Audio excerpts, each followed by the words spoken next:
Bismillahirrahmanirrahim. Assalamualaikum warahmatullahi wabarakatuh.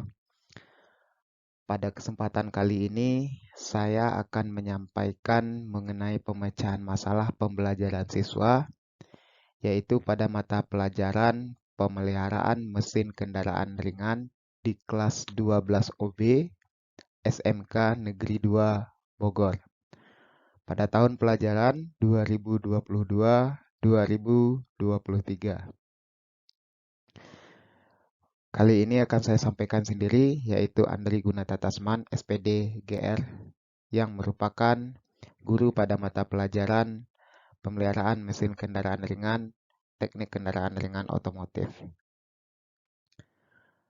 Sumber rujukan permasalahan siswa berdasarkan data observasi siswa kelas 12 OB, di mana didapatkan motivasi belajar siswa pada mata pelajaran PMKR dapat dikatakan tidaklah maksimal.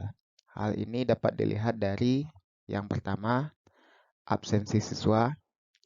Yang kedua, berdasarkan observasi mengenai kedisiplinan siswa. Dan selanjutnya yang ketiga adalah keaktifan siswa dalam pelaksanaan proses belajar mengajar. Untuk absensi, dapat diperoleh data dari pertemuan pertama sampai dengan pertemuan keempat.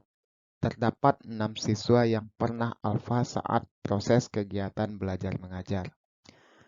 Selanjutnya yang kedua, dari kedisiplinan siswa diperoleh data dari pertemuan pertama sampai dengan pertemuan keempat. Terdapat 10 siswa yang pernah terlambat dalam mengikuti proses belajar mengajar. Kemudian yang ketiga, dari observasi diperoleh data selama proses belajar mengajar, 80% siswa cenderung pasif dalam mengikuti kegiatan belajar mengajar.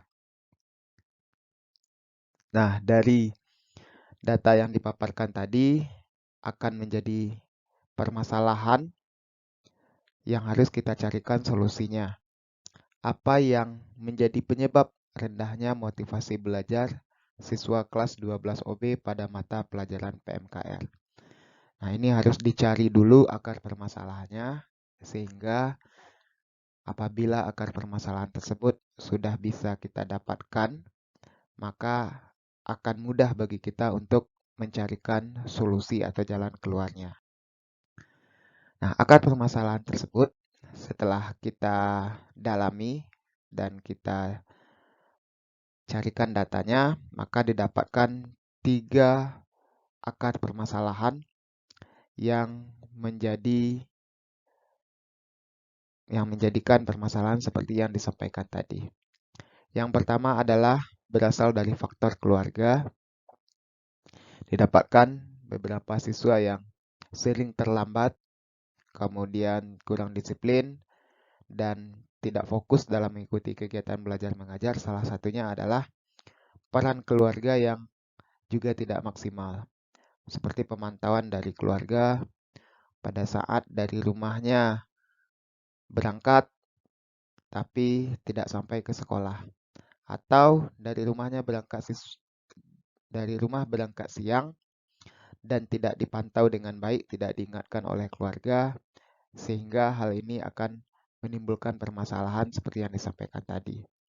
Kemudian yang kedua juga berasal dari faktor lingkungan, seperti lingkungan teman bergaul, kemudian lingkungan tempat tinggal, dan ini sangat mempengaruhi siswa-siswa yang melakukan pelanggaran kedisiplinan seperti tadi. Kemudian yang tak kalah pentingnya adalah selama 2 tahun ini siswa lebih banyak melakukan belajar secara daring, sehingga begitu diberlakukan kembali pembelajaran dengan cara luring atau tatap muka, nah ini butuh penyesuaian kembali.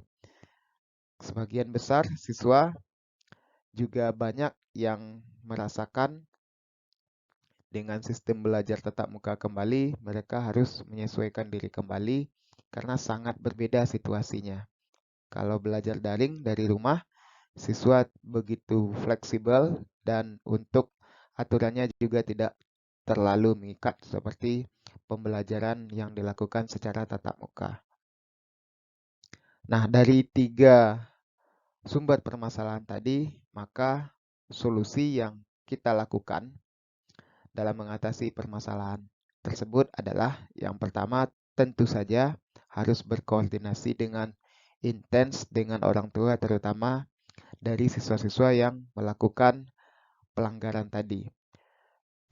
Hal ini dapat dilakukan dengan berkomunikasi melalui WhatsApp, melalui telepon, atau apabila diperlukan maka harus dilakukan pemanggilan orang tua ke sekolah. Apabila orang tua yang bersangkutan juga tidak bisa hadir, solusi terakhir adalah melakukan home visit atau mengunjungi rumah siswa yang bersangkutan untuk bisa dilakukan koordinasi yang baik dengan orang tua. Kemudian selanjutnya adalah memberikan nasihat, mengingatkan kembali, dan memotivasi siswa-siswa yang bermasalah tersebut, sehingga nantinya dengan motivasi yang diberikan berulang-ulang, diharapkan siswa tersebut bisa berubah ke arah yang lebih baik. Dan yang lebih penting adalah melakukan pembinaan dan kemudian memantau terus bagaimana perkembangan siswa-siswa yang melakukan permasalahan tadi.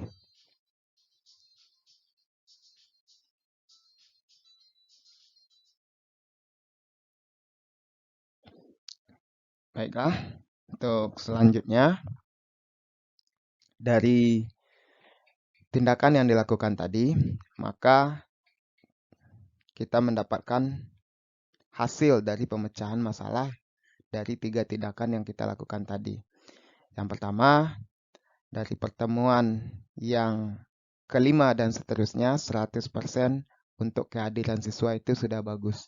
Kalau misalkan benar-benar mereka tidak datang ke sekolah, itu bisa dibuktikan kalau misalkan sakit, bisa dibuktikan dengan surat keterangan sakit atau keterangan tidak sehat dari petugas kesehatan.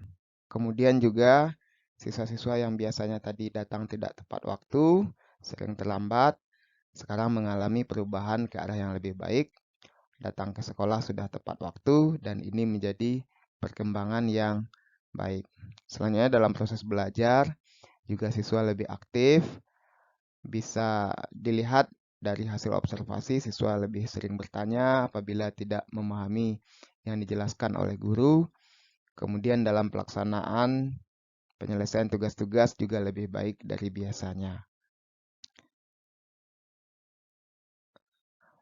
Ya, demikianlah presentasi kami mengenai pemecahan permasalahan siswa pada mata pelajaran pemeliharaan mesin kendaraan ringan pada kelas 12 OB. Terima kasih. Assalamualaikum warahmatullahi wabarakatuh.